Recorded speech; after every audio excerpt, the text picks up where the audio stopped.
బాగున్నారా? ఈ రోజున మీరంతా సిద్ధంగా ఉన్నారా? ఈ రోజు పాఠం నిర్గమకాండం 5వ అధ్యాయం 15 నుండి 23వ వచనం వరకు. మోషే, అహరోను ఈజిప్టు రాజు వద్దకు వెళ్ళారు. ఫరోకు మనవి చేశారు, మమ్మను అరణ్యానికి వెళ్ళనివ్వండి. అక్కడ మేము ఒక ఉత్సవం జరుపుకుంటాము. మా దేవుణ్ణి ఆరాధించుకుంటాము. మా దేవునికి మేము అర్పణలు ఇచ్చుకుంటాము. ఈజిప్టు రాజు మొండి మనిషి.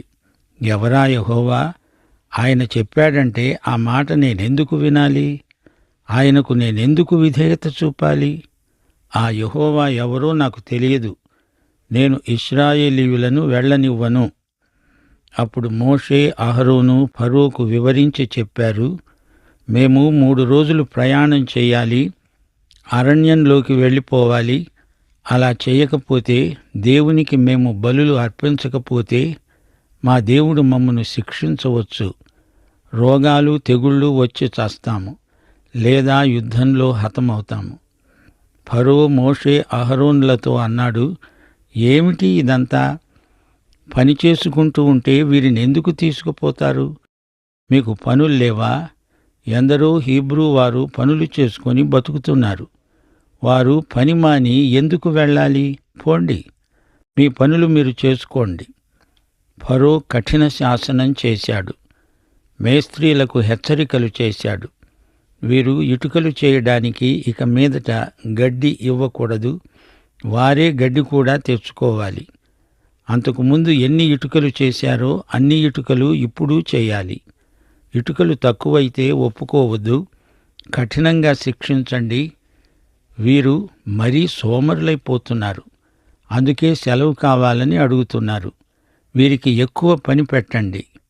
ఈ మోషే చెబుతున్న అబద్ధాలు మీరు నమ్మకూడదు. వీరికి తీరిక లేకుండా చెయ్యాలి. అప్పుడు పనిమేస్త్రీలు రాజాజ్ఞ ప్రకారం పనివారిని వేధించసాగారు. గడ్డి మీరే తెచ్చుకోండి, మీకు మేము గడ్డి సరఫరా చెయ్యము. ఇటుకలు మాత్రం మునుపు ఎన్ని చేశారో ఖచ్చితంగా అన్నీ చెయ్యాలి. సరే, వీరు ఈజిప్టు దేశంలో గడ్డికి బదులు కొయ్యకాలు దొరుకుతుందేమో అని నలుమూలలా వెదకసాగారు. పని ఎక్కువ చెయ్యమని మేస్త్రీలు బాధపెడుతున్నారు. ఇశ్రాయేలు నాయకులను పట్టుకొని పని ఎక్కువ చేయించటం లేదని వారిని సతాయిస్తున్నారు. నాయకులు పనివారిని కొడుతున్నారు, తిడుతున్నారు. ఇది ఇంతవరకు జరిగిన కథ. ఇప్పుడు 15వ వచనం నుండి వినండి. ఇశ్రాయేలీయుల నాయకులు ఫరో వద్దకు వచ్చి మనవి చేసుకున్నారు, అయ్యా, మేము మీ దాసులం. మమ్మలను ఎందుకు ఇలా బాధ పెడతారు? మా పట్ల ఎందుకు ఇలా జరిగిస్తున్నారు? మాకు గడ్డి ఇవ్వరు, ఇటుకలు చేయమని తొందర చేస్తున్నారు.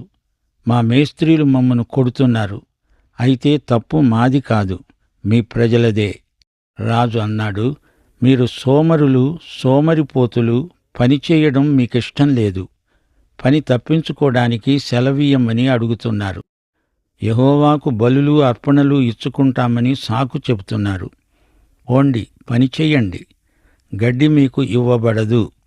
అయితే ఇటుకల లెక్క మీరు అప్పగించక తప్పదు. అంతకుముందు ఎన్ని ఇటుకలు తెచ్చారో సరిగ్గా అన్ని ఇటుకలే తేవాలి. రాజు ఆజ్ఞ చాలా కఠినమైనది. ఇశ్రాయేలు నాయకులకు పరిస్థితి అర్థమైంది. రాజుగారు ఖండితంగా చెప్తున్నాడు, ఏ నాటి పని ఆనాడే చెయ్యాలి. ఇటుకల లెక్క మాత్రం తక్కువ కావడానికి వీల్లేదు. ఇశ్రాయేలు నాయకులు గ్రహించారు, తాము దురవస్థలో పడి ఉన్నారు. ఇది ఎంతో దౌర్భాగ్య స్థితి, ప్రాణాంతకమైన పని. శక్తి వంచిన లేక పని చేయగలరు గాని శక్తికి మించి పని చేయమంటే పనిని బట్టే చావాల్సి వస్తుంది. ఇది పరిస్థితి. వీరు ఫరో వద్ద నుండి బయలుదేరి వస్తూ ఉంటే దారిలో కనిపెట్టుకుని ఉన్న మోషే, అహరోనులు తమను కలుసుకున్నారు. వీరన్నారు, అయ్యా, మోషే, అహరోను మాకు తిప్పలు తెచ్చిపెట్టారు. మీరు చేసిన దానికి దేవుడు తీర్పు చెప్పునుగాక. మీరు మాకు అన్యాయం చేశారు. దేవుడు మిమ్మును శిక్షించాలి. మీరు చేసిందేమిటి? మీ మూలకంగా రాజుగారు, అధికారులు మమ్మను ద్వేషిస్తున్నారు, అసహ్యించుకుంటున్నారు. మీరు వారి చేతికి ఖడ్గమిచ్చి దానితో మమ్మను చంపమని చెప్పినట్లే ఉన్నది. దీనికి కారణం మీరే. అప్పుడు మోషే దేవునికి విజ్ఞాపన చేశాడు. ప్రభూ, నీవెందుకు నీ ప్రజల మీదికి ఈ కీడు రప్పించావు? ఇందుకేనా నీవు నన్ను పంపింది? నీవు పంపితేనే నేను వెళ్ళాను. నీవు చెప్పమన్న మాటే చెప్పాను. నేను వచ్చినది మొదలుకొని ఈ రాజు ఈ జనులకు కీడే చేస్తున్నాడు. వారిని ఇంకా బాధపెడుతున్నాడు. నీ జనులను విడిపించటానికి ఇంతవరకు నీవు ఏమీ చెయ్యలేదే. ఇది మోషే చేసిన ప్రార్థన. సోదరీ సోదరులారా, మోషే నాయకత్వంలోని రహస్యమిదే. ప్రజలు సణుగుతున్నారు. వీరిద్దరూ ప్రజానాయకులు. ప్రజలు నాయకులపై నిందలు మోపుతున్నారు. తమ బాధలకు బాధ్యులు నాయకులే అంటున్నారు. మీరెక్కడి నాయకులు? మీ మూలకంగా మా కష్టాలు తీరలేదు, పైగా కష్టాలు మరీ ఎక్కువయ్యాయి. మీరు ఫరోకు చెప్పి మాకు సహాయం చేయిస్తారనుకున్నాము. మీ రాయబారం మా మీదికే బెడిసి కొట్టింది. మీ నాయకత్వం మూలంగా మా జీవితాలు మరీ దుర్భరమైపోయాయి. ఈ విధంగా ప్రజలు నిష్ఠురాలు పలుకుతున్నారు. ఇలాంటి పరిస్థితిలో ఆదర్శ నాయకుడైన మోషే ఏమి చేశాడు? ప్రార్థించాడు. మోషే కూడా మనిషే. ప్రజల పక్షాన తాను దేవునికి ఫిర్యాదు చేస్తున్నాడు. మోషేలో అసహనం ఎక్కువైపోయింది. నీవు చెప్పినట్లు చేశాను గదా దేవా, ఎందుకిలా జరిగింది అంటూ దేవుణ్ణి అడుగుతున్నాడు. ఫరో మరీ కఠినుడైపోతున్నాడు. ఇశ్రాయేలీయులను మరీ హింసిస్తున్నాడు. మోషేకు ఎటూ పాలుపోవటం లేదు. అయినా అతనికి ఒక సంగతి బాగా తెలుసు. దేవుడు తన చిత్తాన్ని నెరవేర్చుకుంటాడు. పరలోకంలో రూపొందించబడిన దేవుని ప్రణాళిక ఇక్కడ దేవుని ప్రజల పట్ల నెరవేరాలి. దానికి నాయకుడైన మోషే ప్రార్థన ఎంతో అవసరం. నిర్గమకాండం 6వ అధ్యాయంలో దేవుడు తన వాగ్దానాన్ని తిరిగి నూతనపరుస్తాడు. తన నాయకులైన మోషే అహరోనులను దేవుడు బలపరుస్తాడు. తన ప్రజలను దేవుడు కాపాడతాడు. అయితే దేవుడు మోషేకు నేర్పదలచింది ఎంతో ఉన్నది. మోషేకే కాదు, ఇశ్రాయేలీయులకు, ఈజిప్టు దేశీయులకు, ఫరోకు దేవుడు ఎన్నో గుణపాఠాలు నేర్పుతాడు. నేర్చుకుంటే బాగుపడతారు, లేకపోతే చెడిపోతారు. సోదరీ సోదరులారా, ఈ సందర్భంలో మీకు ఫరో వ్యక్తిత్వాన్ని గూర్చి కొన్ని మాటలు చెప్పగోరుతాము. అతడు గర్విష్టి. అతడు నిలువెల్లా స్వార్థముతో నిండిన రాజు. తన స్వంత ఆలోచనల చొప్పున పనిచేసి ఏదో సాధించాలి అని ఇతని పట్టుదల. తన మాటే నెగ్గాలని, తనకు ఇష్టం లేని వారిని నాశనం చెయ్యాలనే దురహంకారం ఇతనిలో ఎక్కువగా ఉంది. నేను నా ఇష్టం, నేను రాజును, ఇది నా రాజ్యం, ఇది నా జాతి, ఇతరులెవరూ బాగుపడకూడదు అనుకుంటూ తన క్రూరత్వాన్ని శాసనాల ద్వారా అమలుపరచడానికి ఫరో పూనుకున్నాడు. ఫరో తన గర్వానికి తానే బందీ అయిపోయాడు. చెరసాల ఖైదీలు ఎలా ప్రవర్తిస్తారో మనకు తెలుసు గదా. తాము బందీలమని తెలిసి కూడా అహంకారంతో ప్రవర్తిస్తుంటారు. గర్విష్టి ఓడిపోయినా తనదే పైచెయ్యి అంటాడు. ఇట్టివారికి గర్వభంగమైతేనే కాని ప్రభువు వద్దకు రారు. బైబిల్ అంటోంది, మన పాపాలను మనం ఒప్పుకుంటే ఆయన నమ్మదగినవాడు, నీతిమంతుడు. పాపాన్ని ఒప్పుకోవాలి. పాపి తన ఓటమిని ఒప్పుకోవాలి. కాని అలా చేయడానికి ఒక పట్టాన ఒప్పుకోడు. తనను తాను సమర్థించుకుంటాడు. ఇది ఇంతే పొమ్మని బుకాయిస్తాడు. తనను తాను ఇతరులతో పోల్చుకుంటాడు. దేవుని రాజ్యంలో ఇలాంటి వారికి తావులేదు. దుఃఖపడేవారు ధన్యులు, అనగా తమ బలహీనతలకు, తమ తప్పిదాలకు దుఃఖపడాలి. పాపాన్ని ఒప్పుకోవాలి. స్వాతిశయం పనికిరాదు. ఆత్మయందు బీదరికం నిన్ను పాపాలు ఒప్పుకునేటట్లు చేస్తుంది. అయితే కొందరు తమ బలహీనతలు ఒప్పుకోరు. తమది తప్పు అని తెలిసినా తమదే సరైన మార్గమని చెప్పి సమర్థించుకోవడానికి ప్రయత్నం చేస్తారు. పశ్చాత్తాపం వల్ల కలిగే దుఃఖం ఎంతో ధన్యత. దుఃఖపడేవారు నిజంగా ధన్యులు. దేవుని రాజ్యంలో అలాంటి వారికి ఓదార్పు. మత్తయి సువార్త 5వ అధ్యాయం 1 నుండి 5వ వచనం వరకు దేవుని రాజ్యంలోని పౌరులు ఎలా ఉంటారో చెప్పబడింది. ఆత్మ విషయమై దీనులు, దుఃఖపడేవారు, సాత్వికులు, నీతి కోసమై ఆకలి దప్పులు గలవారు, కనికరము గలవారు, హృదయశుద్ధి గలవారు, సమాధానపరిచేవారు, నీతి నిమిత్తం హింసించబడేవారు, వీరు ఇహపరములందు ధన్యులు. భూమిని స్వతంత్రించుకుంటారు, పరలోక రాజ్యం వీరిదే. సామెతలు 16వ అధ్యాయం 18వ వచనం. నాశనమునకు ముందు గర్వం నడుస్తుంది, పడిపోవడానికి ముందు అహంకారమైన మనస్సు నడుస్తుంది. ఈ వచనాన్ని మనం ఫరో ముఖాన చెక్కవచ్చు. ఫరో గర్వం అతని నాశనానికి ముందే నడిచింది. అతని అహంకారం అతని పతనానికి కారణమైంది. యాకోబు పత్రిక 4వ అధ్యాయం 6వ వచనం స్పష్టంగా చెబుతోంది, ఆయన ఎక్కువ కృపనిస్తాడు. దేవుడు అహంకారులను ఎదిరించి దీనులకు కృప అనుగ్రహిస్తాడు. ఫరో నిలువెల్లా అహంకారంతో నిండిపోయిన మనిషి. అతని ఎదుట మోషే ఉన్నాడు. అతడు సాత్వికుడు, దేవుడు నియమించిన నాయకుడు. అతనికి దేవుడు కృప దయచేశాడు. ఫరోను ఎదిరించడానికి దేవుని కృపను పొందిన మోషే విశ్వాస బలంతో నిలిచాడు. 1 పేతురు 5వ అధ్యాయం 5వ వచనం చెప్పినట్లు, అహంకారులకు దేవుడు వ్యతిరేకి, దీనులకు దేవుని కృప ఎల్లప్పుడూ అనుగ్రహించబడుతుంది. కృపలో అహంకారం బొత్తిగా ఉండదు, దురహంకారం అసలే ఉండదు. కృపలో దీనమనస్సు, సాత్వికం ఉంటాయి. సోదరీ సోదరులారా, ఈ సందర్భంలో మీకు విశ్వాసాన్ని గురించి కొన్ని మాటలు చెప్పాలి. ఎఫెసీ పత్రిక 6వ అధ్యాయం 10వ వచనంలోని హెచ్చరిక క్రైస్తవ విశ్వాసులను ఉద్దేశించిందే. ప్రభు యొక్క మహాశక్తిని బట్టి ఆయన యందు బలవంతులై ఉండండి, అనగా బలమైన విశ్వాసం మీకు ఉండాలి అని అర్థం. విశ్వాసం బలహీనమైతే విశ్వాసి బలహీనుడు అనే గదా అర్థం.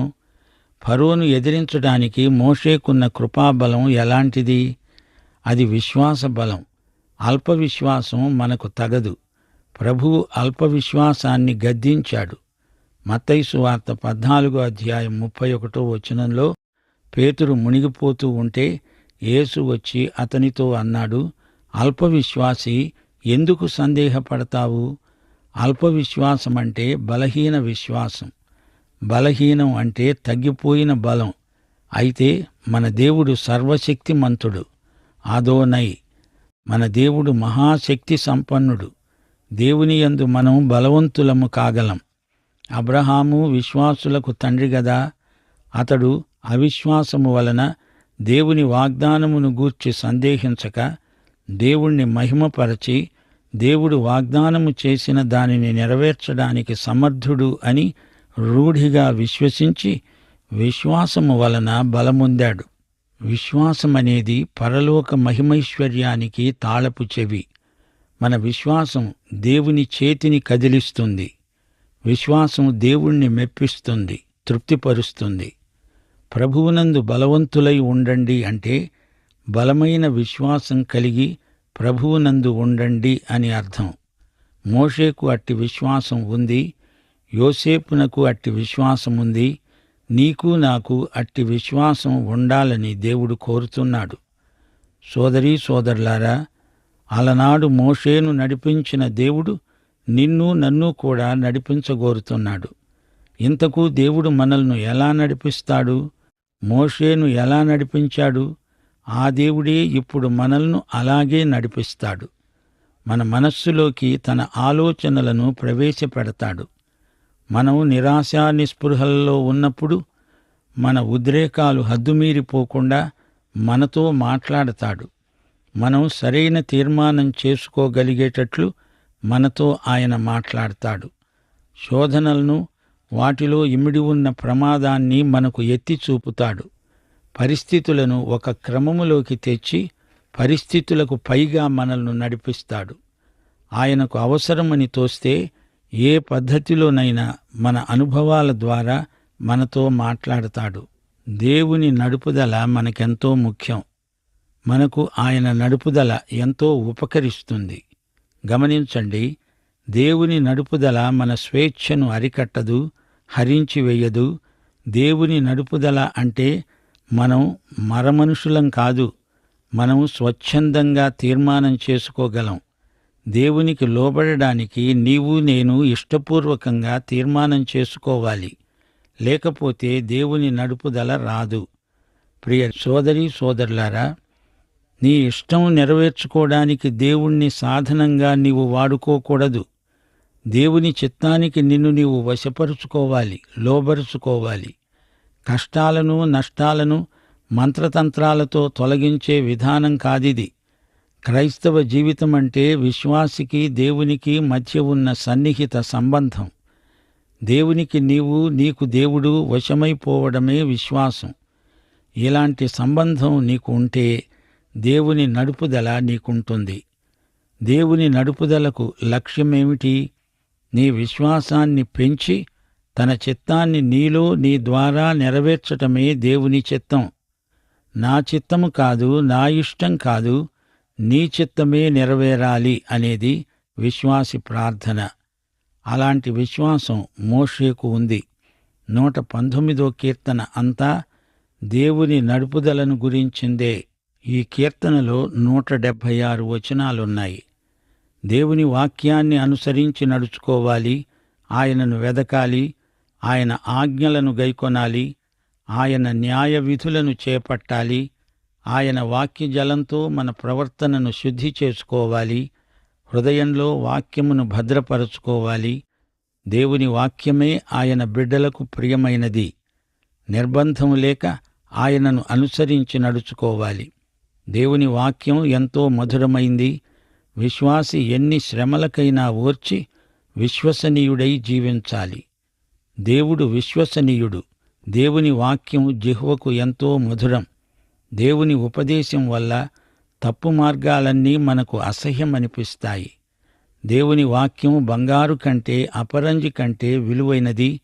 దేవుని వాక్యం వెల్లడి అగుటతోనే వెలుగు కలుగుతుంది. దేవుని వాక్యమే సత్యం. దేవుని శాసనాలు మన జీవితాలను శాసిస్తాయి.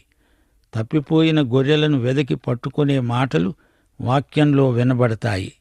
సోదరీ సోదరులారా, సామెతల గ్రంథం 2వ అధ్యాయం 3 నుండి 5వ వచనం వరకు వినండి.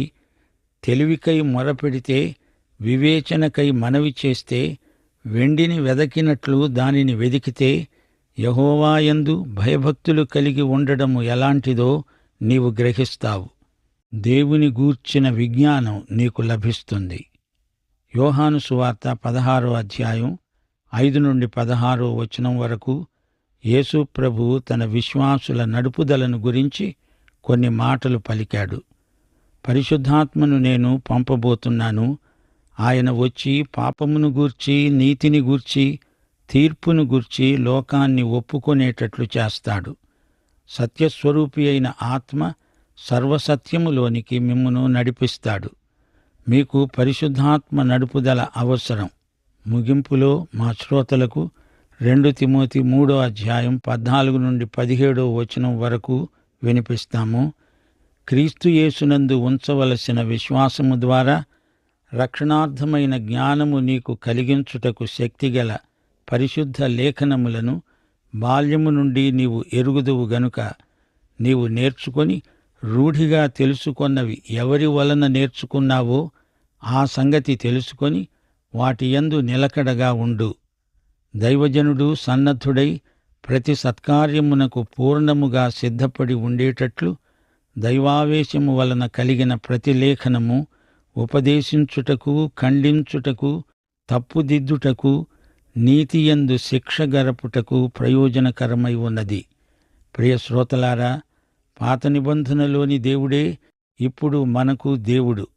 మోషే ఏ దేవుని నడుపుదల క్రింద సుశిక్షితుడైనాడో ఆ దేవుడే నిన్ను నన్ను ఈ రోజున తన క్రమశిక్షణలో పెంచగోరుతున్నాడు. ఆయన మనలను నడిపిస్తాడు, గెలిపిస్తాడు.